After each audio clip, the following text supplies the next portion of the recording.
the first time you're exposed to two wheels is like a big deal. And it happened for me. I remember my bicycle that I was given, and it's a little 3-speed Vista. It was metal flake gold. It was kind of the era of like the sort of the chopper bicycles, and had a sissy bar on it, and ape hangers, and a banana seat, that whole thing. And I just remember I wasn't quite big enough to ride it, and I remember just kind of staring at it for a few months before I got the guts to kind of like, to actually try to throw a leg over it and ride it. And then that moment that you do, you just realize that you're, sort of your world as you knew it probably consisted of a 1 block radius from my house at that age. And then all of a sudden having this thing that could, you could go to the next city in a couple hours or an hour. That was that was just a mind blower to me, that you could be transported like this.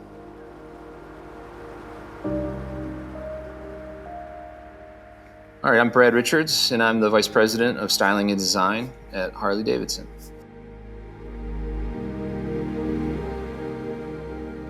I was born and raised in Detroit, Michigan, and actually born in Dearborn, just literally about 2 blocks down from Ford Motor Company. My parents were both school teachers. They were in education, and they came up from the South to take advantage of some of the jobs that were available in and around Detroit due to all the manufacturing that was going on at that time. And so we settled in the Dearborn area, and from a pretty early age, I think I was exposed to, vehicles, obviously cars and trucks and motorcycles and things. Something that at least my mother and father tell me at an early age, I was always really, fascinated by anything with wheels that moved. And kind of growing up in Dearborn, it was a very thrilling place to grow up if you were sort of dialed into to those types of things, to those vehicles and just automobiles and transportation and motors and wheels in general.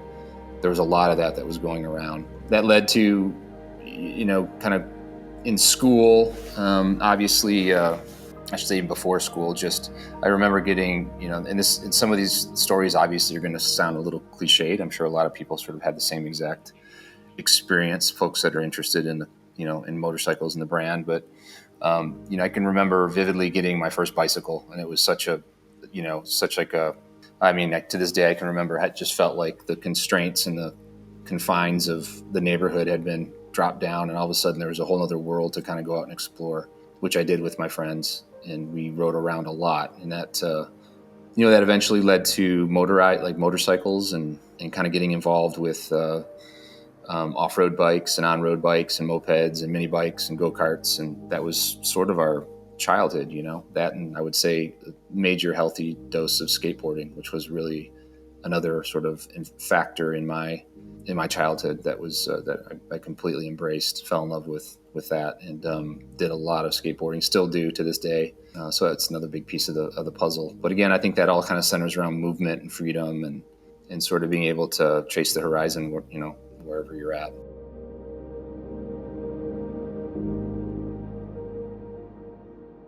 The motorcycle thing really came because those were the first vehicles that I was exposed to and could actually, experience myself. I think we had some friends in the neighborhood that had a Ruttman mini bike.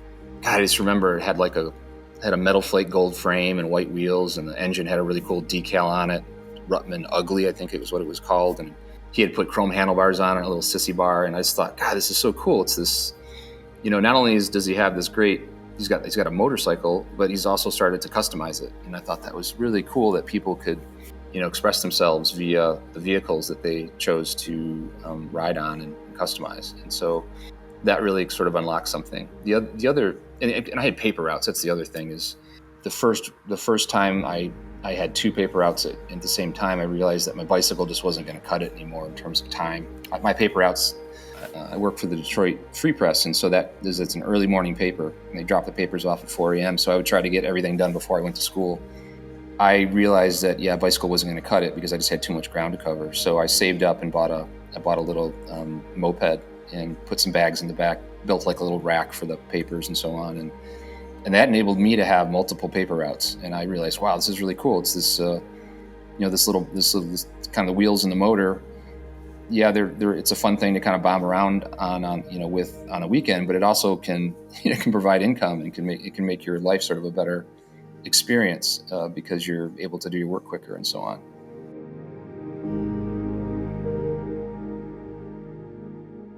I was so excited about design just in general, even beyond wheels. And I was fascinated by furniture design and, these great companies in Michigan where I grew up, Herman Miller and Knoll, and Knoll's, I think, Pennsylvania, but Herman Miller is certainly Michigan, and Hayworth. And there were these very famous, they were the heroes, the Charles and Ray Ames and Henry Bertoia and some of these furniture designers. To me, they were so punk rock because they were just, they didn't follow they didn't follow the rules of what something should be. They really kind of reinvented it in their own mind's eyes. And they were able to figure out a way to commercialize it and make it so that everybody was able to understand it and then desired it. And I thought that was just so fascinating. And it's kind of the same thing with car designers and motorcycle designers and so on. And just design in general, where people see things a little bit differently and they create something that makes everyone sort of think about something differently, and whether it improves your quality of life or it is just something that's more beautiful to look at or functions better or is, showcases better technology, people want it. And so it's, and it makes people kind of reach into their pocketbooks and plop down their hard-earned money for it. And that to me always fascinated me. There's this desire for like the next thing, the next cool thing. So in college, I was, as much as I wanted to be a car designer, I was fascinated in product design. I was fascinated in furniture design. So I got a little bit lost, I think, in my direction. And because I just wanted to be great at all of it. And it was great because the school allowed me to do that, but it kind of diluted my focus. And so that before I graduated, I got a summer internship at a company. Ironically, that company that I hired in at, they also bought another company at that same time that was dealing with automotive design, and they needed someone to run they wanted to start an industrial design department and have this be a place that the big three could go to have like skunk work design projects happen. And also the same thing for furniture. So it was perfect because I loved all of this stuff. So I was the first designer they hired, and I hired a bunch of my friends from school and put a clay modeling team together and built a studio. And this is all like when I'm like 23. So I didn't 100% know what the heck I was doing, but I had this opportunity and I just jumped on it. And that eventually led to Ford Motor Company, being exposed to Ford Motor Company, and they reached out and offered me a job in their design studio. And that was like, I died and gone to heaven because, I never thought I would be be working at Ford Motor Company, this place that I was born right next to. And it was very cool at that time to work at the company. It still is. Like a lot of friends that work there. And so working there, I started working in the truck department and worked my way up fairly quickly and started to be able to lead the design process. And within that experience, I actually was assigned the Harley-Davidson F-150s. And that is how I met Willie G and Louie and Ray Dre and Paul Martin and all these guys that were just total heroes to me, because they were the guys that were designing for Harley-Davidson, the coolest, brand on earth. First of all, I couldn't afford a Harley. And I didn't have anybody that was super close to me that was really into Harley-Davidson. A lot of my friends were into dirt bikes, and it was a lot of metric dirt bikes, and so I wanted a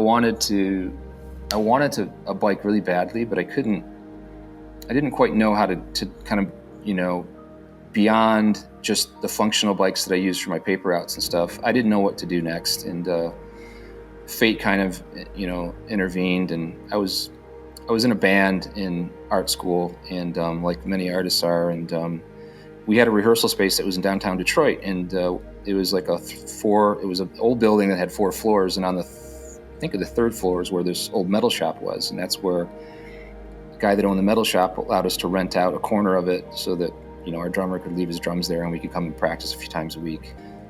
In the corner of that room, there was a pile of scrap, and big pile of scrap, like 5 or 6 feet off the ground, where for years, whoever had been working in this shop had just thrown bits and pieces. And, one day on break from playing, sitting there while everyone's having a beer, and I saw this handlebar and handle grip sticking out of the pile of junk, and I started to uncover it, and I realized there's a motorcycle in here. And And so over the course of a few rehearsals, I started digging deeper, and eventually I found there's this old Boxer BMW that was in horrible shape, but it had been basically disfigured, but it was at the bottom of the pile. And I asked the owner of the building if I could buy it. And he said, I don't even know, I'm not even sure. The metal shop was here when I bought the building. I don't even know who owns it, and there's no title. And he basically said, if you can get it out of here, you can have it. And I said, oh, that's awesome. So we figured out how to get it out of there piece by piece. I did with another friend, and I took it home. And then over the course of like maybe a year or two, I think I was just getting out of school, I started to restore it in a very crude way, but I was putting it back together and learning about it. And I finally got it running, and went out for the first time. And I remember I told my friends and my family, especially my mom, she was so freaked out about a motorcycle. I told her that, I'm just going to restore it and kind of I'll put it in my apartment just as something to look at. And one day, I had it was done, and I just couldn't, I had to ride it. I restored the whole thing. So I just took it for a ride around the neighborhood, and it started up. It was like so incredible. And I remember just that moment just changing everything. I was kind of into cars at the time and other things. And that was the moment that it just became 1,000% motorcycles. I had never experienced that feeling before on any other kind of type of vehicle I'd ever tried to ride or drive in. It was just, and being at Ford, I was exposed to race cars and race trucks and like all kinds of high performance stuff, and having some incredible experiences that any gearhead would love to have. And just riding that insanely slow, sluggish, heavy old BMW around the neighborhood was like the most thrilling thing. I felt like I was on a rocket ship heading to the moon. It was so cool.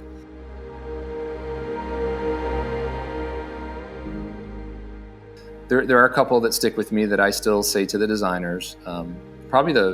This one really came from Gordon Plato, who is, again, the chief designer. I think he's a director. I think he's a North American director at Ford now, but he again exposed me to the brand probably more so than anybody else, he and Willie, since they were such good friends, and they really kind of brought me along. But he used to say, change is good. As designers, you tend to, especially as a young designer, you tend to do something and you fall in love with it, whether it's a sketch or an idea or the color that you chose for something. And inevitably in a corporation, there's going to be a whole bunch of other people that are not going to align with your idea and want to change it in some way, shape, or form. And that can be very emotionally challenging for a designer to have their design messed with. And so I remember as a designer thinking that when I finished something, it was perfect and did not need to be changed. I don't need a critique because it's perfect. And then of course the first critique you have, it gets torn to pieces and you become very emotionally distraught about it. And Gordo always told me, change is good. Change is good. And don't fall in love with it. Don't fall in love with it. So I think those are the two things that are probably the most valuable things that people have told me that resonate and that I still use with my team as well, is that change is good.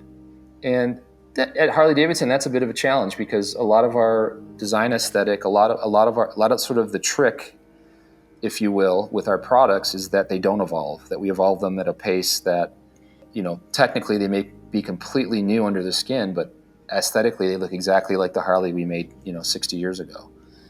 And that, for some products and some customers, it's absolutely the right play, but it's not the right play for every Harley-Davidson.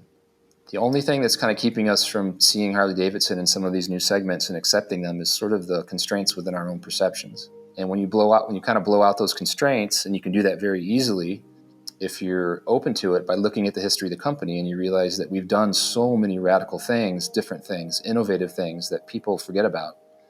That innovating like with electric and innovating with these new segments, adventure touring, and this is not unfamiliar territory for us. We've been here before in some shape or form. You can always find some type of tangible narrative that the company has navigated that resonates exactly with the moment that we're in. And I mean this. I mean, if you are distraught about a moment that we're having with the company as an employee or as a customer, spend an hour walking through the museum and you will find 15 other products that came from moments just like the one we're having right now. I mean, it's crazy how it's sort of all been done before. Now it's just up to us to put the right spin on it with, whatever the issue is that you're working with.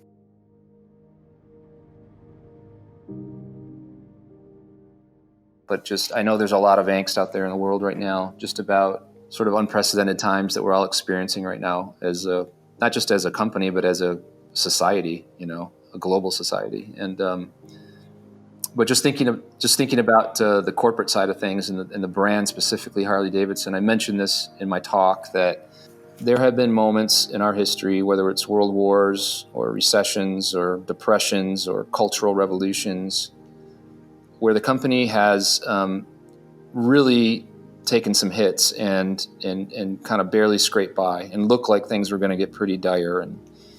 And in all of these events, almost to each one, when these things happen, the company has this incredible rehabilitating, this sort of sense of, not sense, but this innate sort of DNA that helps reinvent itself during these times. And I think this situation is going to be the exact same thing for Harley-Davidson.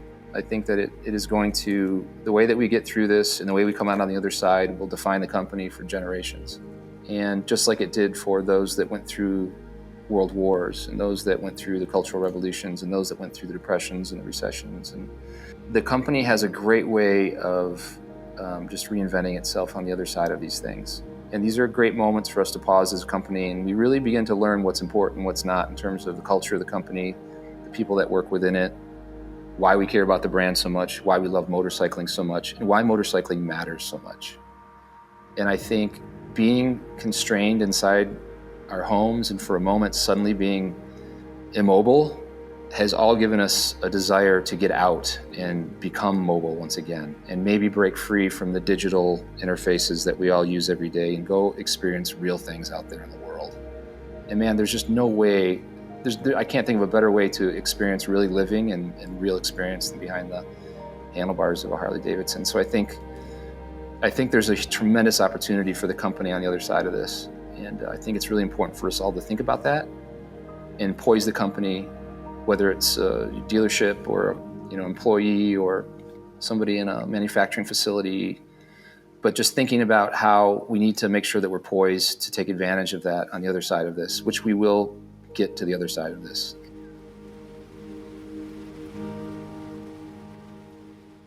I think that, again, we get stuck into our own perceptions of what something should be and what something shouldn't be. Most recently with Harley-Davidson, we think about the incredibly successful years, early 90s through probably 2006 or 7, where a certain style of motorcycle was the absolute right product for the moment. And that's the stuff that worked, and that's the stuff that really accelerated the performance and the success of the company. But we're in a new moment now, and so we need to think about the brand differently. And again, I go back to the narrative of the past where we have explored all of these things. I think if you stick to the right design tenets, which we do, look, sound, and feel, and that's talking about the DNA of a characterful experience. We are the motor company, so you celebrate the powertrain. You celebrate the mechanicalness of a Harley-Davidson. You don't cover it up. You expose it. And it's something about being honest and transparent and not. There's something, that's, I think, cognitively happening with when someone looks at one of our bikes and we approach it in such an honest, authentic way, what it says about not just the company, but the people within the company and what the company stands for. That's absolutely true in my mind. And so I think that if you think about any product through that filter, there are a lot of places we can take the brand. And I think we're just beginning to show folks where what we're capable of doing.